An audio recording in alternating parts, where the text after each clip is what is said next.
Olá, tudo bem com vocês? Átomo significa indivisível em grego antigo. Mais de 2000 anos atrás, o filósofo Demócrito imaginou que, quebrando as coisas em pedaços cada vez menores, uma hora você chegaria à coisa mais ínfima que existe. Um fragmento fundamental da matéria. Ele acertou, só não sabia que picar o mundo no grau de pequenez necessário ia exigir aceleradores de partículas bilionários. Os gregos eram assim mesmo, ótimos em ter a ideia, melhores ainda em deixar a parte difícil para depois. Antes de começar a picar na prática, é claro, havia o problema de determinar quão picadinho era picado o suficiente. Nos idos de 1800, o químico inglês John Dalton propôs que, dividindo o ferro em pedaços cada vez menores, você chegaria a uma bolinha que ainda teria as características do ferro. Por sua vez, dividindo o oxigênio, haveria uma bolinha fundamental de oxigênio. Essas bolinhas, sólidas como as de bilhar, seriam os átomos. Eles viriam em vários tipos, um para cada elemento. Calhou que não era bem isso. Os átomos de Dalton, na verdade, não eram a menor coisa que existe. Eles ainda podiam ser picotados, e quando finalmente foram, percebemos que eram todos feitos da mesma coisa, partículas chamadas elétrons, prótons e nêutrons. Embora ferro e oxigênio sejam tão diferentes, os átomos desses elementos são todos formados pelo mesmo conjunto de 3 tijolinhos menores. Ou seja, mesmo metais preciosos como o ouro não têm nada de fundamentalmente especial. A matéria-prima de todos os elementos é a mesma, só muda a receita. Um átomo de oxigênio tem 8 prótons, um de ferro, 26 prótons, um de ouro, 79 prótons.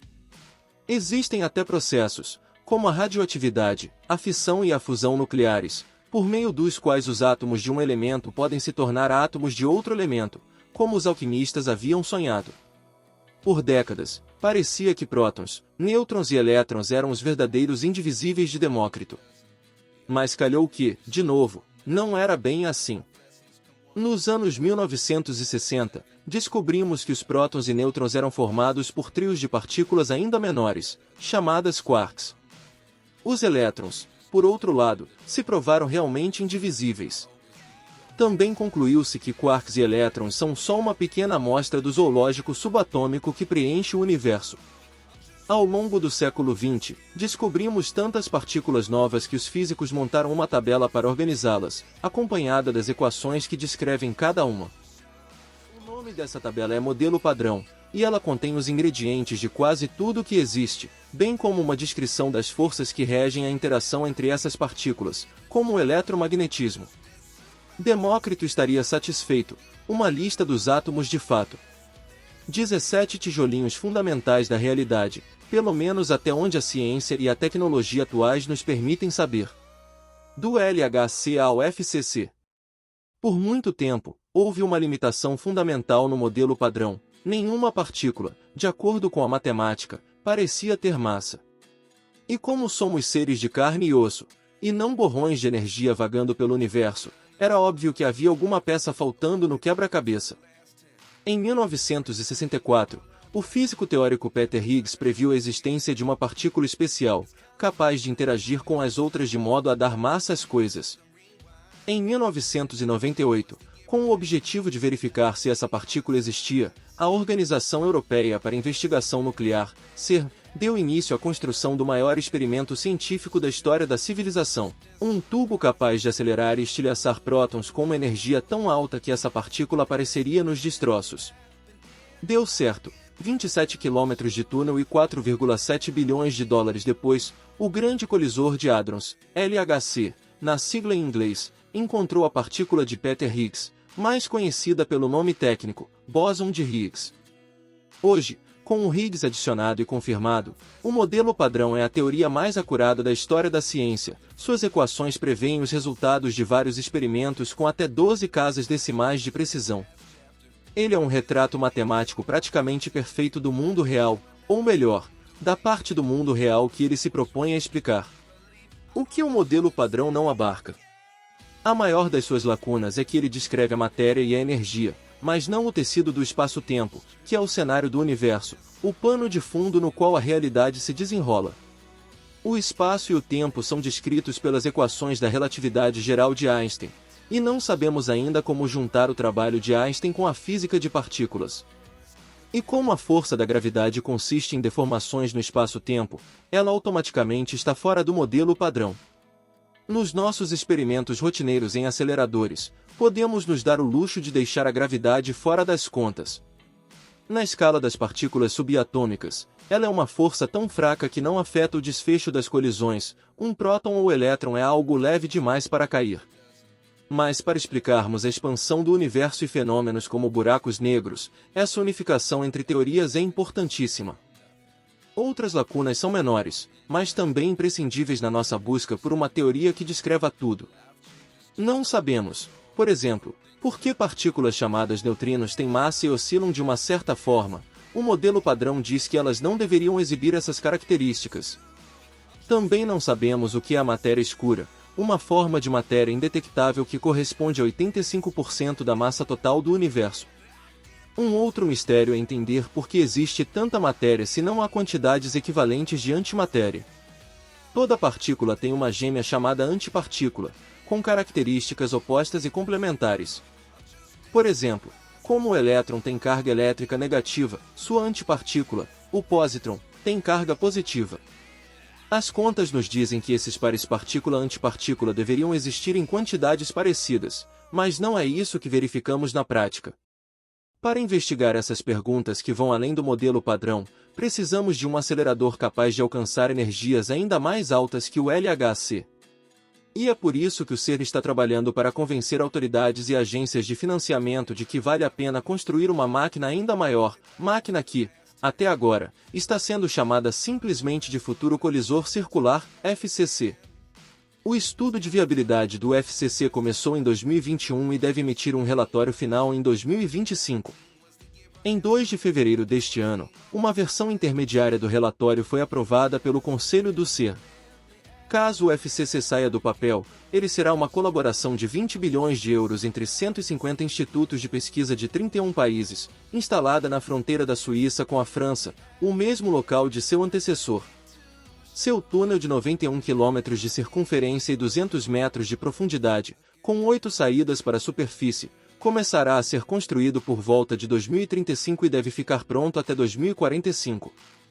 A conclusão da obra vai coincidir quase perfeitamente com o fim das operações do LHC em 2045, e o seu anel de 27 km, longe de se tornar um museu, servirá para pré-acelerar as partículas antes de injetá-las na circunferência maior. O projeto, na verdade, é uma promoção 2x1. Entre 2045 e 2070, a infraestrutura abrigará o acelerador FCCE, que vai colidir elétrons com suas partículas opostas, os pósitrons. Depois, o túnel será reaproveitado até 2100 para o FCCHH, um colisor de prótons, que são partículas bem mais pesadas. Vale lembrar que o LHC colide prótons, mas o túnel teve uma fase anterior com elétrons e pósitrons, que se chamava LEP e rolou entre 1989 e 2000. De modo geral, colisões entre elétrons e pósitrons são mais limpas e ajudam a colher muitos dados sobre fenômenos já conhecidos, motivo pelo qual o FCCE seria ótimo para estudar o IDS em mais detalhes, enquanto colisões entre prótons são melhores em produzir um montão de coisas novas, ainda que não permitam medições tão precisas. As colisões de prótons no FCC vão atingir 100 TeV de energia, quase 7 vezes mais do que os 14 TeV do LHC. A pancadaria com elétrons, por sua vez, vai superar 350 GeV, contra os 209 GeV que o LEP alcançava. Ignore as unidades de medida e foque nos números. A energia nas colisões entre prótons vai aumentar em uma ordem de magnitude. Isso pode parecer muito para olhos destreinados, mas, para muitas aplicações potenciais, não é. De fato, alguns físicos mais céticos argumentam que a janela de energia alcançada pelo FCC não será muito produtiva para nossas descobertas, e não justifica seu custo exorbitante. Vamos entender esse debate. Ou vai, ou racha. Quando o LHC foi construído, os físicos teóricos tinham todos os motivos para acreditar que o bóson de Higgs daria as caras. E ele apareceu mesmo. Prometer e obter um resultado assim foi essencial para o CERN manter o apoio das autoridades e do público para um projeto tão caro. Identificar a partícula responsável pela solidez dos nossos corpos e do mundo à nossa volta é uma notícia de jornal que, na cabeça do cidadão comum, compensa os boletos bilionários do projeto. Em geral, quando você constrói um acelerador com uma certa energia, é porque há algo que você espera ver. Agora, estamos em um momento histórico diferente, explica o físico George Matsas, do Instituto de Física Teórica, IFT, da Unesp. Uma energia em que a gente espera que haja algo novo, em que é inevitável que apareça, é de 1016 TeV. Para chegar lá nós precisaríamos de um acelerador do tamanho do Sistema Solar. Essa energia utópica nos permitiria investigar a gravidade, eventualmente encontrar a partícula da qual ela é feita e finalmente integrá-la ao modelo padrão. Esse desbunde de tamanho é necessário porque a gravidade é uma força fraquíssima em relação ao eletromagnetismo. Por exemplo, é só pensar na facilidade com que um ímã levita um clipe de papel apesar de a Terra inteira estar puxando o clipe na direção oposta. Quanto mais fraca a força, maior o acelerador necessário para pesquisá-la. Não vamos construir um anel do tamanho da órbita de Netuno tão cedo. E para o nível de energia que o FCC pode nos fornecer, 14 ordens de magnitude menor, não há nenhuma previsão teórica espetacular, que nos permitiria ao certo resolver as limitações do modelo padrão listadas alguns minutos atrás. É possível que, se alcançarmos energias mais altas, vamos encontrar partículas novas, mas nós não temos nenhuma boa razão para acreditar que isso vai acontecer, resume em seu blog a física alemã Sabine Senfelder, do Instituto de Estudos Avançados de Frankfurt. Ela é uma das principais opositoras da construção do FCC. A única coisa que sabemos ao certo que um colisor maior vai fazer é medir em maior detalhe as propriedades de partículas já conhecidas. Isso é necessariamente um problema? Não. Porque previsões espetaculares e midiáticas como o bóson de Higgs são uma exceção no método científico, não a regra. Nem toda descoberta é prevista de antemão por um teórico, nem toda partícula aparece embrulhada para presente. Às vezes, as medições mais detalhadas que seriam possíveis no FCC podem revelar uma diferença de algumas casas decimais entre uma previsão do modelo padrão e o mundo real. E essa diferença, por mais sutil que seja, pode mostrar um caminho para irmos além dele. Na ciência, respostas negativas também são respostas valiosas. Quando você não encontra nenhuma partícula ou fenômeno estranho em um certo nível de energia, você está excluindo uma montanha de hipóteses que propunham a existência de algo ali, e essa filtragem é uma parte importante e silenciosa da investigação da natureza. Para o físico Ricardo de Elia Mateus, também do IFT da Unesp, a física de partículas está mudando de uma era de descobertas. A gente já sabia desde a década de 1960 onde estariam várias partículas, e construímos aceleradores para achá-las, para uma era em que a gente precisa voltar a fazer medidas de precisão. E medidas de precisão não são tão excitantes, você não fica achando partículas novas. Outros caminhos? É um fato que algumas limitações do modelo padrão possam ser sanadas usando experimentos menores, mais baratos e mais específicos. É o caso dos neutrinos, que mencionamos de passagem lá atrás. O setor de férmions do modelo padrão tem 4 partículas, o quark up, o quark down, o elétron e o neutrino, aquelas que formam a matéria. Existe um outro setor, o de bósons, que forma as partículas de força, mas esse não vem ao caso agora. Cada uma das partículas com massa tem 2 versões mais pesadas sem papéis claros na construção do universo, mas existem de qualquer forma, já foram detectadas em experimentos. O elétron, por exemplo, vem acompanhado do muon e do tau, T. Esses 2 sósias também têm carga elétrica -1, negativa, e muitos outros traços idênticos.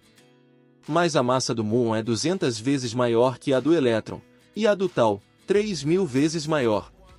Os neutrinos refletem a lógica dos elétrons. Existe um neutrino do elétron, um do muon e um do tau. Os quarks e o elétron formam os átomos, que formam você, os planetas, as estrelas etc. A importância deles é óbvia, portanto. Sobra o neutrino, que forma, bem, nada. Eles são gerados aos montes pela fusão nuclear no interior do Sol e por muitos outros tipos de fenômeno cósmico, de fato, são o tipo de partícula mais comum que existe, e viajam pelo universo atravessando todas as coisas sem interagir com elas. É comum descrevê-los como partículas fantasma. Na década de 1990, físicos que mediam neutrinos recém-chegados do Sol só conseguiam captar um terço da quantidade total prevista. Eles estavam atrás de neutrinos do elétron, já que os outros dois tipos deveriam ser raros. Calhou que não eram. Em sua viagem do Sol até a Terra, os neutrinos alternavam livremente entre suas versões elétron, muon e tal, como se estivessem girando em uma máquina de caça-níqueis.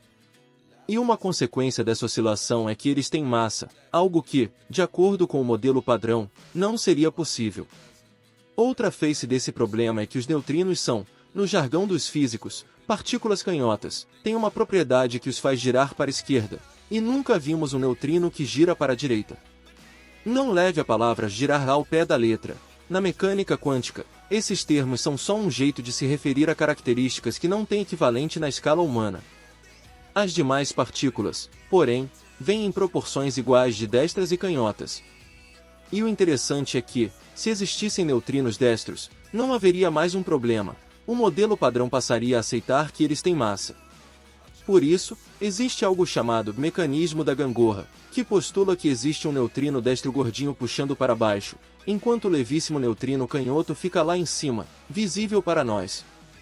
O problema é que esses neutrinos destros nunca foram observados. O FCC poderia dar dicas importantes sobre a existência desses peso-pesados e sobre o problema das oscilações entre tipos. Mas, neste exato momento, o laboratório Fermilab, nos Estados Unidos, está construindo um experimento batizado com a sigla DUNI para investigar o mesmo problema. O que é melhor, vários experimentos específicos ou um mais geral? Não há resposta certa, mas esse debate sobre custo-benefício é importante para as políticas públicas em ciência. Esse é só um vislumbre da complexidade das limitações do modelo padrão, e do quanto é difícil bolar novos jeitos de explorar a física pós-LHC. Mas uma coisa é certa, por mais engenhosos que possam ser nossos experimentos para investigar tal ou tal fenômeno, a natureza sempre vai cobrar um pedágio de energia maior se quisermos analisar o mundo mais de pertinho. Um acelerador como o FCC é uma máquina versátil, capaz de pesquisar vários fenômenos, e 21 bilhões de euros parcelados ao longo de 70 anos por 31 países são uma pechincha comparados aos gastos militares do Ocidente. Esse é o preço de 2 porta-aviões da classe Gerald R. Ford, e os Estados Unidos vão comprar 10 deles, resume o físico George Matsas. Ainda que o FCC seja, em muitos aspectos, um tiro no escuro, o fato é que toda a ciência básica é.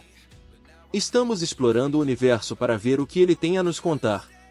Cada novo nível de energia é mais um pouquinho de terreno explorado na escala microscópica. E sem experimentos cada vez mais sofisticados, seja um acelerador de 91 km, seja qualquer outra tecnologia mais avançada que o futuro nos traga, esses recantos da realidade, junto dos segredos que eles podem esconder, vão permanecer para sempre além do nosso alcance. Se gostou, compartilhe, deixe seu like e se inscreva no canal e não se esqueça de ativar o sininho das notificações para não perder nenhuma novidade. Muito obrigado por assistir.